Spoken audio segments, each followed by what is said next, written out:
Hello there. Today I am joined by Susanna Franco, who is a senior lifestyle and PR executive. She is a former news reporter, news anchor, news producer with about 10 years of experience at least, and a former graduate of SDSU and the City College program, the radio, TV, film program, which is where I know you from because you used to be my student long ago. And I brought Susanna in here today to talk a little bit about her career, and to give advice about anyone who's thinking about going into this industry. So tell me about your early days in media. How did you actually break into the field? It started in high school. I loved to write, and my English teacher noticed, like, you love to write. I'm like, I do. And she said, you should join my journalism class, my print journalism. I'm like, print journalism, what's that? And she introduced me to journalism, and I fell in love with it right away. I love the fact that I can just get out of class and go interview students and teachers and coaches and then write about the stories that I hadn't covered. And from there, I was hooked. She's like, San Diego State has a great program. That's my alma mater. I highly recommend it if you want to get into broadcast journalism. And so thanks to her, I ended up at San Diego State in the broadcast journalism department. Wow. And then you found your way to City somehow, right? Yes. Some more experience over I there. knew that after having one internship, I knew I needed more hands-on experience. So a friend, Tony Sanchez, told me about News Scene, where you can actually be part of a half-hour news program, and that really intrigued me. And so I went there, I spoke with you, and I loved the whole concept about being able to try my hand at anchoring, producing, reporting, and even behind the camera and editing. And that's where I was able to get a resume tape, and that helped me land my first job in Yuma, Arizona. What was that like? That was interesting. So a lot of people was like, you have to go to a small town, a small market to cut your teeth, to hone your skills. And obviously everybody's like, no, I want to stay in San Diego, or I want to stay in the bigger markets, because I had had internships. I started working at KUSI as a producer, writer-producer. So actually, going back, I interned at KUSI, then I got my first gig writing, and then moved up to producing, and I stayed there for 3 years. And that was while I was taking News Scene, so I was doing that hand in hand. And then I found out about a job in Yuma, and thanks to you who pushed me and said, give that news director a call. You always need mentors, somebody who's always guiding you, because there's that fear of like, what if I don't make it? So I gave that news director a call. I said, I have a resume tape, let me drive up there and let's meet in person. I did, and a week later they called me and said, we want to hire you. And moving to Yuma was interesting because you're really not learning everything from scratch, because you get that in your internships and you get that when you're working in the field, whether you're producing or writing. But being on camera, you really get to build your confidence. You really get to hone your skills, get the deer of the headlights out of the way, that look, and just build your confidence, which is so important when you're trying to make that jump to your next market and to get to your goal market, what we call it. I was able to do that after 2.5 years in Yuma, come back to San Diego, and I was lucky enough to get a job at CW as an anchor reporter. Now, the work that's expected of you when you get to San Diego as you're going to the higher markets, what was the difference? So in Yuma, you're expected to do everything. You wear several hats. So I booked for the show, I produced the show, I anchored the show, and I also went out and reported. So going from the anchor desk, I would grab a camera if there was some breaking news, and I'd run out and cover stories in 110, 120 degree weather. And I think so there's not glamorous. There's a lot of students and a lot of just people in general who have no idea that some reporters have to actually shoot and edit their own material. You're a one-man band. And I preferred it that way because I wanted to learn every aspect of a newsroom, of being in the field, and it makes you a stronger journalist, and being able to, and then when you do eventually jump up to a bigger market, you don't have to wear all those hats. You can work better with the photographer, you can work better with the editor, because you've been there, you've been in their seat. So it's just a better relationship, and you understand the work that goes into it. And you mentioned something, we probably could talk about this in a whole separate interview for 5 or 7 minutes, but you mentioned a demo reel, that you took your demo reel to Yuma. If someone's going to try to put a reel together to show themselves and show their skills, what should people put on the reel?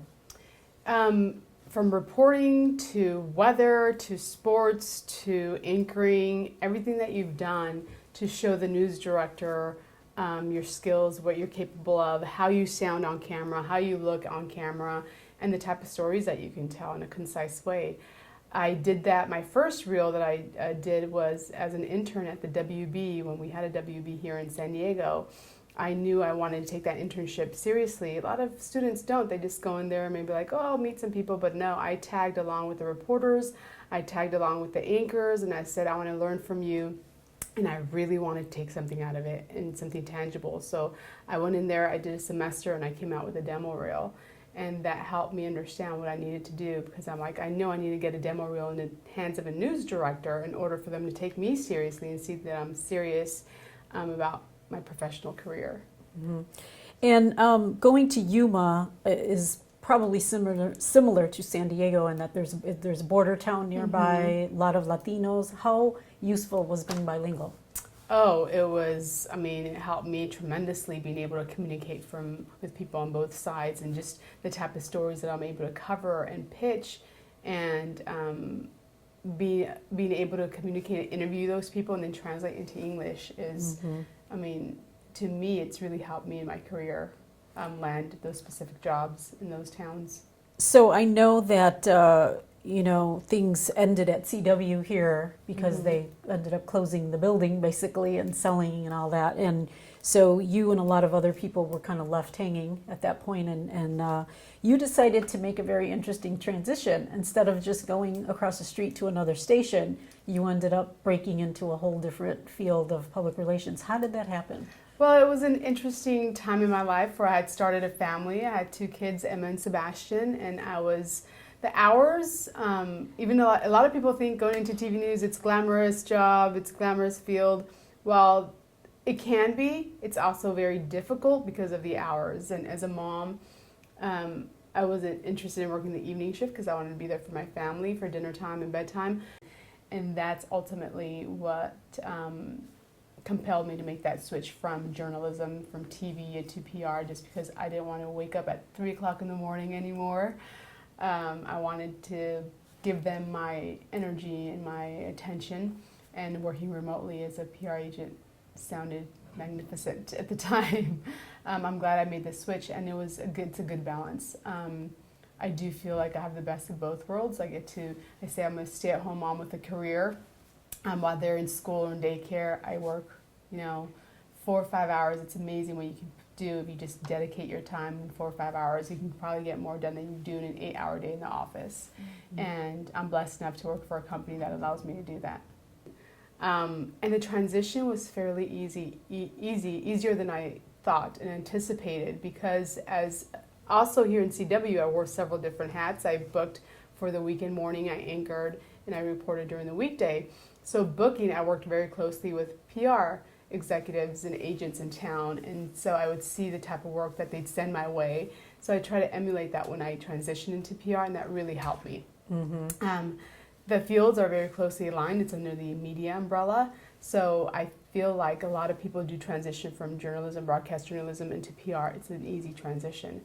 And I love it. I do it remotely. I help people I do media coaching for clients. I help them get media attention, whether it's on TV, radio, print, or with influencers and bloggers now, which are a huge, huge aspect in the media world. Let's talk about that a little bit. Tell me about these influencers. I keep hearing you talk about these influencers, and I didn't even know what that was until the first time I went to your company. They are really changing the game. They're really changing the way brands and companies reach out to millennials and just to consumers in general. A lot of millennials don't want to be advertised to or marketed to anymore. They want to be told a story. And that's where having that journalism background is really important, and it's really useful for you in your career. I don't want to sit here and say, this is a great product because it's shiny, it's new. Like, those are just boring talking points. Tell me a story that's compelling, that's really going to drive somebody to go out there, click on your website, and purchase something. Like, how can they relate to your story? And that's what makes people, want to know more about your brand.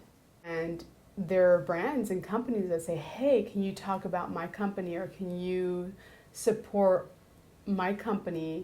I'll send you some samples. And when somebody who has 100,000 followers on their social media post something about a jewelry line or, a makeup line, there's people that follow them that will tend to buy that product. And is there proof that, let's say those earrings, that Mhm. I'm a company that makes jewelry and I ask you, can you wear them and can you post it on Instagram? Tag Is me. is Yeah. there proof that the sales skyrocket? Yes, there is a return on investment. That's a terminology that we use, ROI. What's my return on investment? Social PR, it's what we call it now. And it's huge. And a lot of brands do see a big return on their investment. More so than just PR. That's amazing. So Mhm. centered around that arena of social media and public relations, what are some job titles that people should look for, that younger people should look for? Social media specialist. I mean, if that's something that you're constantly on the phone, you're constantly on social media, you can make money off of that working for a company. Somebody in our generation where we're just like, that's not our thing, and you're good at that, then somebody might want to hire you for those skills.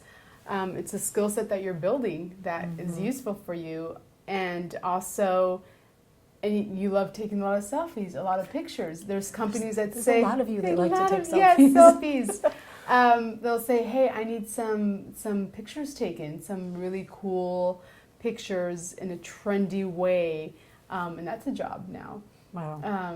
Somebody who can build website content on your website in a really fun aspect, in a really fun way where it'll catch somebody's attention.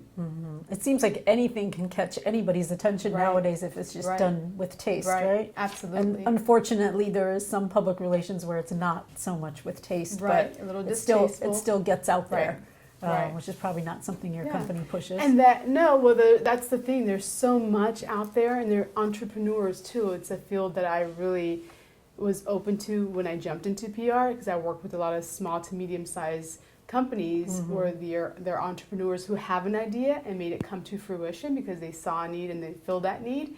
And it's really inspiring to me, and it really is something that a lot of people are doing now. Yes, that's Yeah. hard to believe. Yeah, the And- biggest influencer is a 7-year-old Ryan's Toy Reviews, and he unboxes toys, and he's making $22 million a year, him and his family. So, And areas. so because of your experience being in front of the camera, you're now being pulled into doing some of these lifestyle yes, segments, that's which where is my on TV, yes, right? that's where my unique title comes as Senior Lifestyle and PR Executive. I do a lot of TV segments. For example, right now, the holidays, I must have done 15 TV segments with holiday gift idea roundups, where I've traveled from KTLA to Good Morning Arizona to a lot of here in San Diego, where we present some brands and say these are great gift ideas and this is why.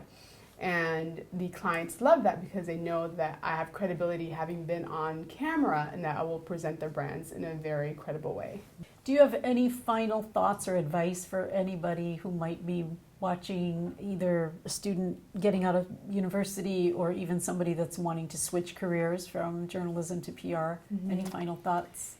I would say if it's something that you're really open to, go try it out first. Go do an internship or shadow somebody who's in the field to see if it's for you. But if you already know that's what you really want to do, it's an easy transition. I never thought I'd end up doing PR. I was, broadcast journalism, that's my thing, and I'm going to stick to it. Obviously, because of life and having a family, I was drawn to working remotely from home. And I was able to make that transition, and it was a lot easier than I thought it would be. Just because it's under the same umbrella, I work closely with PR executives as a booking producer at CW and the anchor.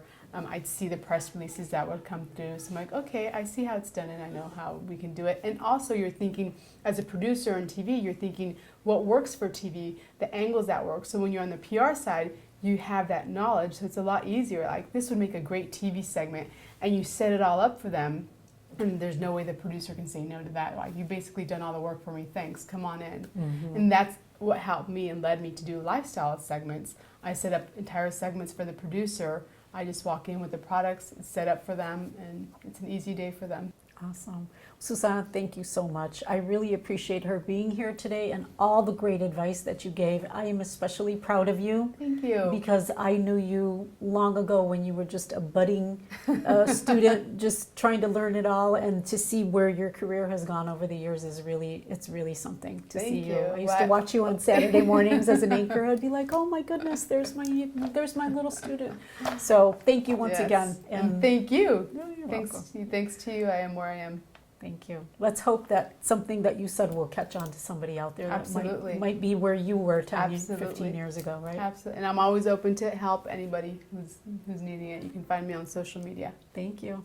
Thank you. Yes, thank you. Thanks.